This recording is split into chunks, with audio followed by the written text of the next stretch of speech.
అంటే చీటికి మాటికి కోపం రావడం, విసుగు, ఏడుపు ఇట్లా ఉంటుంది. ఈ ఇంట్లో వాళ్ళు ఈ ప్రవర్తన వెనకాల ఉండేది తన చేతకానితనం వల్ల వచ్చిన బాధనే అనేది అర్థం చేసుకొని ఆమెని ఓదార్చి ఆమెకి ధైర్యాన్ని ఇవ్వాలి. ఇలాంటి మానసిక బాధకు గురైన వారికి మీరిచ్చే సలహా ఏమిటి? వీళ్ళు ఒక సాధారణమైన నిజాన్ని గుర్తించాలి. అది ఏంటంటే గర్భం రావడం నాకు ఆలస్యం మాత్రమే, ట్రీట్మెంట్ తీసుకుంటే గర్భం రావడానికి అవకాశం ఎక్కువ అనేది. వీళ్ళు దీన్ని ఎందువల్ల గుర్తించలేకపోతున్నారంటే అందరి దృష్టిలో నేను చేతకందాన్ని కాబట్టి నేను నిజంగానే చేతకందాన్ని, అందుకనే నాకు ఇప్పుడు దాకా గర్భం రాలే, ఇంకా వస్తుందో ఏమో అనే అపనమ్మకంలో పూర్తిగా మునిగిపోతున్నారు. సాధారణంగా జ్వరం వస్తే మనం ఏమనుకుంటాం, డాక్టర్ దగ్గర ట్రీట్మెంట్ తీసుకుంటే తగ్గిపోతుంది అనుకుంటాం, తర్వాత దాని గురించి ఆలోచన కూడా చేయము. కానీ వీళ్ళు డాక్టర్ దగ్గర పోయే ముందే ఈ అపనమ్మకంలో పూర్తిగా మునిగిపోతున్నారు. ఇది మాత్రమే కాకుండా అందరి ముందు నన్ను నేను నిరూపించుకోవాలి కాబట్టి నాకు తొందరగా గర్భం రావాలి అని అనుకుంటారు. దానివల్ల ఏమనిపిస్తుంది, వీళ్ళకి గర్భం వస్తుందా రాదా అనే ఆలోచనలనే మెదులుతూనే ఉంటుందన్నమాట. ఇలా ఒకవైపు అపనమ్మకం, ఇంకొక వైపు ఈ ఎదురుచూపు, దీని మధ్యలో వీళ్ళు నలిగిపోతారు. ఒక రకమైన నరకాన్ని అనుభవిస్తారని చెప్పొచ్చు. ఇంకా పీరియడ్స్ వచ్చిన తర్వాత ఇంకా వీళ్ళ అపనమ్మకం ఇంకా ఎక్కువైపోతుంది, నాకు రాలే, ఇంకా ఖచ్చితంగా రాదు అనే బాధల్లో మునిగిపోతారు. ఇటువంటి భావనలు ఉన్నప్పుడు వీళ్ళకి గర్భం రావట్లే. ట్రీట్మెంట్ చేసి అన్ని ప్రాబ్లమ్స్ సరి చేసినప్పటికీ కూడా రావట్లే. కానీ కొన్ని అనుకోని సంఘటనలు జరిగినప్పుడు, అంటే ఇంట్లో పెళ్లి గాని, ఎవరైనా చనిపోవడం, ఇల్లు మారడం, లేదా ఎగ్జామ్ ప్రిపేర్ అవ్వడం, ఇటువంటి టైంలో వాళ్ళకి గర్భం వచ్చేస్తుంది. అటువంటి పరిస్థితుల్లో గర్భం రావడం ఎలా సాధ్యమవుతుంది? వీళ్ళు కూడా అదే అడుగుతారు, నేను అస్సలు అనుకోలేదే, ఎలా వచ్చింది గర్భం, మేము బాగా ట్రీట్మెంట్ తీసుకొని గట్టిగా ప్రయత్నం చేసినప్పుడు రాలేదు. ఇదే క్వశ్చన్ నేను కూడా అనుకొని చాలా ఆలోచించాను. మనం బాగా ట్రీట్మెంట్ ఇచ్చి అన్ని ఫ్యాక్టర్స్ బాగా కరెక్ట్ అయినప్పుడు గర్భం వస్తుంది అనుకునేటప్పుడు రాలే, అసలు ఆలోచించకుండా ఉన్నప్పుడు ఇంత ఈజీగా వచ్చింది, ఇది ఎలా అని చాలా ఆలోచించాను. అప్పుడు ఒక విషయం అర్థమైంది, ఏంటంటే 185 మందికి గర్భం సహజంగానే వచ్చేస్తుంది. అప్పుడు వాళ్ళు ఎవ్వరు దాని గురించి అసలు ఆలోచించటమే లేదు. వీళ్ళకి ప్రాబ్లం ఉంది, ఆ ప్రాబ్లం ని మనం సరిచేసి పెట్టేస్తున్నాం. ఆ గర్భం రావడానికి అనుకూలమైన పరిస్థితి వచ్చినప్పుడు అది వచ్చేస్తుంది. అంటే వాళ్ళు దాని గురించి ఆలోచించకుండా ఉన్నప్పుడు, అంటే గర్భం రావడానికి అనుకూలమైన పరిస్థితి ఏంటంటే దాని గురించి ఆలోచించకుండా ఉండడమే అని అనిపించింది. దీనికి ఒక ఉదాహరణ చెప్తాం.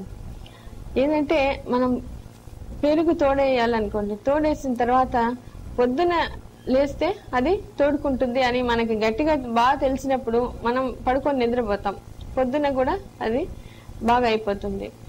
అదే అవుతుందా లేదా అన్న అనుమానం ఉన్నప్పుడు, నాకు తొందరగా అవ్వాలి అనే తొందర ఉన్నప్పుడు మనం నిద్రపోం, గంటకు ఒకసారి అది కలుపుతూ ఉంటాం, పొద్దున అది తోడుకోదు.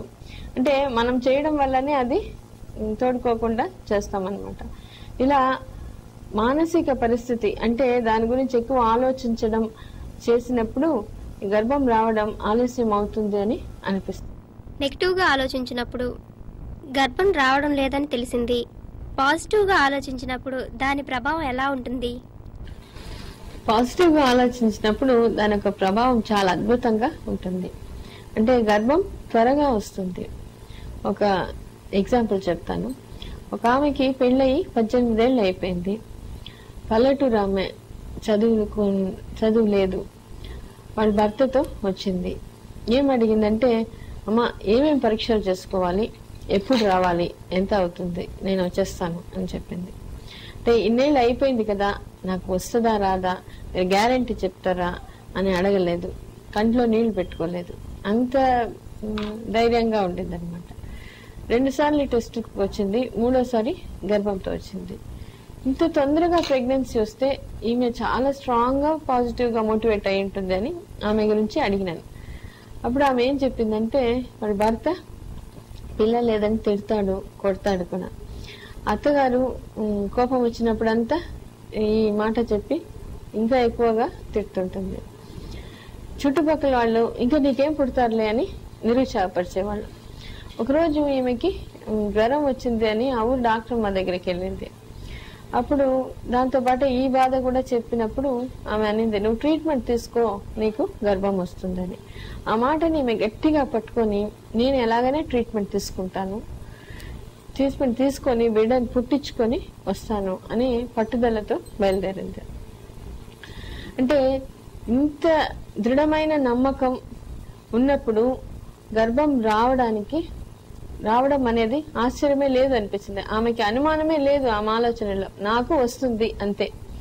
ఇటువంటి వాళ్ళని చూసినప్పుడు వాళ్ళ ఒక పరిస్థితి ఎట్లా ఉంటుందంటే, మనం ఏమైనా ఊరికి పోవాలనుకోండి, దానికి సరైన ట్రైన్ గాని బస్సు గాని ఎక్కి కూర్చుంటే తర్వాత ఆ ఊరికి పోతామా లేదా అనే ఆలోచన మనకు అసలు కలగదు. ఎందుకంటే మనకు తెలుసు మనం ఖచ్చితంగా పోయి చేరుతాం. అదే స్టేట్ ఆఫ్ మైండ్ లో వీళ్ళు ఉంటారు. మళ్ళీ నాకు వస్తుందా రాదా అనే ఆలోచన అసలు రాదు. అంతే. దీన్ని ఇంకా బాగా ఆలోచిస్తున్నప్పుడు ఇంకో విషయం అర్థమవుతుంది. ఏంటంటే మన ఒక తాళం ఉందనుకోండి, ఒక రూమ్ ని లాక్ చేయాలంటే అది ఒకవైపు తిప్పితే అది మూసుకొని పోతుంది, లాక్ అయిపోతుంది. అదే తాళాన్ని ఇంకొక వైపు తిప్పినది ఇప్పుడు అది ఓపెన్ అయిపోతుంది. ఇట్లా మన ఆలోచన కూడా ఈ తాళం లాంటిది అనమాట. మనం నెగటివ్ గా దాన్ని తిప్పినప్పుడు అది గర్భం రావడం ఆలస్యం అవుతుంది. పాజిటివ్ గా చేసినప్పుడు అది గర్భం తొందరగా వస్తుంది అని అనిపిస్తుంది. భార్యాభర్తల మీద మానసిక ఒత్తిడి ప్రభావం ఎలా ఉంటుంది? భార్యాభర్తలు ఎక్కువగా మానసిక ఒత్తిడికి గురవుతారు. ఎందుకంటే పిల్లల్ని కనడమే పెళ్లికి సార్థకత అని అనుకుంటాం. కానీ గర్భం రావడం లేట్ అయినప్పుడు పెళ్లి ఒక ఫెయిలియర్ అని అనిపిస్తుంది. ఈ ఫెయిలియర్ 10 మందికి తెలిసినప్పుడు ఆ బాధ ఎక్కువ అవుతుంది. మంచిగా చదువుకొని మంచి ఉద్యోగం చేస్తూ హోదా పరపతి అట్లా ఉన్న వాళ్ళకి గర్భం రావడం లేట్ అయినప్పుడు వాళ్ళు దాని ఒక పర్సనాలిటీ ఫెయిలియర్ గానే తీసుకుంటారు. అంటే it's a blow to their ego. తనకంటే తక్కువ ఉండేవాళ్ళు అన్ని విధాల్లో వాళ్ళకి గర్భం తొందరగా వచ్చినప్పుడు వాళ్ళు ఈ విషయాన్ని అస్సలు తట్టుకోలేకపోతారు. ఒక అమ్మాయి వచ్చింది. అమ్మాయి ఏంటంటే అన్నిట్లో ఫస్ట్ అన్నమాట. చిన్నప్పటి నుంచి చదువులో గానీ ఇంక ఎక్స్ట్రా కరిక్యులర్ యాక్టివిటీస్ అన్నిట్లో ఫస్ట్. పెళ్ళయి 2 ఏళ్ళు చాలా సంతోషంగా ఉన్నారు. భర్త బాగా అండర్స్టాండ్ చేసుకునేవాళ్ళు, భార్య అత్త మామలు కూడా బాగా చూసుకునేవాళ్ళు. 2 years తర్వాత వాళ్ళ మరిదికి పెళ్ళయింది. అమ్మాయికి గర్భం వచ్చేసింది. అప్పుడు దాకా ఈ అమ్మాయి గర్భం గురించి కూడా ఆలోచించలే. ఇప్పుడు ఫస్ట్ టైం నేను ఓడిపోయినాను అనే ఫీలింగ్ ఎక్కువ అయిపోయింది. అది ఆమె తట్టుకోలేకపోయింది. ట్రీట్మెంట్కి వచ్చినప్పుడు చూస్తే ఆల్మోస్ట్ ఏం పెద్ద మేజర్ ప్రాబ్లం ఏం లేదు. కానీ ఈమెందంటే ఎంత తొందర అంటే నాకు టెస్ట్ ట్యూబ్ బేబీ అయినా చేసేసేయండి, నాకు ఇప్పుడే గర్భం రావాలి అని అంటుండింది. వాళ్ళు భర్తకు చెప్పాను, అంత అవసరం లేదు, కొంచెం వెయిట్ చేస్తే న్యాచురల్ గానే వస్తుంది. కానీ ఈమె చాలా తొందరపడుతుంది కాబట్టి ఈమె ఎవరి మీద నమ్మకం ఉంటుందో అక్కడ ట్రీట్మెంట్ తీసుకుని పోయి ట్రీట్మెంట్ ఇప్పించండి అని చెప్పినాం. తర్వాత ఒక 2 months తర్వాత అమ్మాయి వచ్చింది. అమ్మాయిలో చాలా మార్పు వచ్చింది. అమ్మాయి చాలా హ్యాపీగా రిలాక్స్డ్ గా కామ్ గా ఉంది. ఏంటి అని అడిగినప్పుడు అమ్మాయి ఏమన్నది, నాకు ఖచ్చితంగా గర్భం వచ్చిందండి, నేను ఎందుకు తొందరపడాలి, నాకు వస్తుంది కదా అనింది. అంటే ఈమెలో ఎందుకు ఇంత మార్పు వస్తుంది అని అడిగినప్పుడు ఆమె చెప్పింది, ఆమె ఏంటంటే ఈమె లాంటి ఒక ఆమెని చూసింది. అంటే ఈమెలాగా ఆమె కూడా అన్నిట్లో ఫస్ట్ అన్నమాట.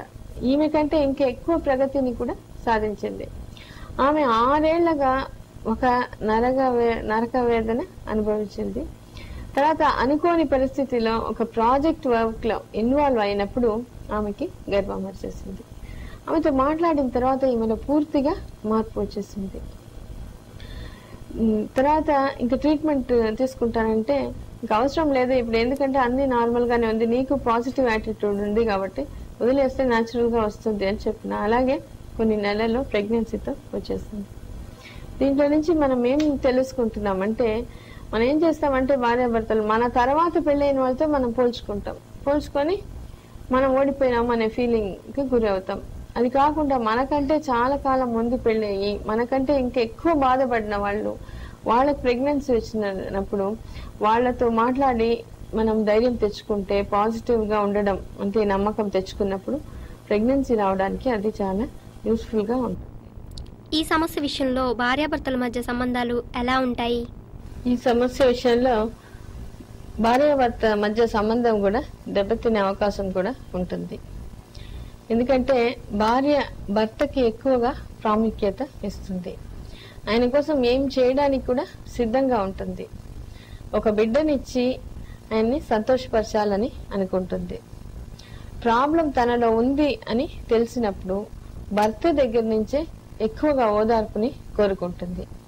భర్త ఏముంది, ఇది ట్రీట్మెంట్ తీసుకుంటే బాగా అయిపోతుంది, మనకు బిడ్డ పుడతారు, దీని గురించి ఏం వరి కావాకు అని చెప్తే భార్య ఎక్కువ ధైర్యాన్ని పొందుతుంది. అదే భర్త ఇంకేం పుడతారో అని ఒక మాట అంటే కూడా తన ఆత్మవిశ్వాసం పూర్తిగా కోల్పోతుంది. ఒకరితో ఒకరు మాట్లాడుకోకుండా పోవడం, పోట్లాడుకోవడం ఇదంతా జరుగుతుంది. వాళ్ళ దగ్గర ఉండే క్లోజ్నెస్ తగ్గిపోయి గ్యాప్ పెరుగుతుంది. భార్యాభర్త కలయిక అనేది బిడ్డల కొరకే కదా, ఆ గర్భం రానప్పుడు ఇది అనవసరం అనే భావన కలుగుతుంది. అందువల్ల quality and frequency of inter course బాగా తగ్గిపోతుంది. ఇందువల్ల గర్భం రావడానికి అవకాశం ఇంకా తగ్గిపోతుంది. ఒక ఉదాహరణ చెప్తాను. ఆమెకి పెళ్ళయి 10 ఏళ్ళు అనమాట. పీరియడ్స్ రెగ్యులర్ గా వచ్చేది కాదు, ఇర్రెగ్యులర్ పీరియడ్స్. అంటే పాలిసిస్టిక్ ఓవరీస్ అనే కండిషన్, అండాశయంలో చిన్న చిన్న నీటి గడ్డలని. ఆమెకి లాప్రోస్కోపీ చేసి పంక్చర్ చేసినాం. తర్వాత పీరియడ్స్ రెగ్యులర్ గా వచ్చింది, నెలకి అండం కూడా సరిగా విడుదలైంది. భర్తకి అంత బాగుంది. కొన్ని నెలల తర్వాత వచ్చింది ఆమెకి ప్రెగ్నెన్సీ రాలే. కానీ ఆమె ఏమనిందంటే, నాకు ఇంకేం వస్తుందమ్మా, నాకు అసలు నమ్మకమే లేదు అని చెప్పింది. ఆమెను అడిగినప్పుడు భర్త బాగా చూసుకుంటారు, ఇంట్లో వేరే అడిగే వాళ్ళు ఎవరు లేరు, ఎందుకు ఈమె ఇంత ఫీల్ అవుతుంది అని చాలాసేపు కూర్చోబెట్టి బాగా అడిగినప్పుడు అప్పుడు ఒక విషయం తెలిసింది. ఒకరోజు భర్త క్యాజువల్ గా నీకు ఇంకేం వస్తుందో ఏం పుడతారో అని ఒక మాటనే చెప్పాడు. తర్వాత దాని గురించి భర్త ఎప్పుడు కూడా మాట్లాడలే. కానీ ఆ ఒక్క మాట ఈమెలో గుచ్చుకొని పోయింది. నా భర్తనే చెప్పినప్పుడు నాకు ఇంకా ఎలా వస్తుంది, ఈ ఆలోచనలోనే ఆమె పూర్తిగా మునిగిపోయింది. భర్తని పిలిచి అడిగినాం.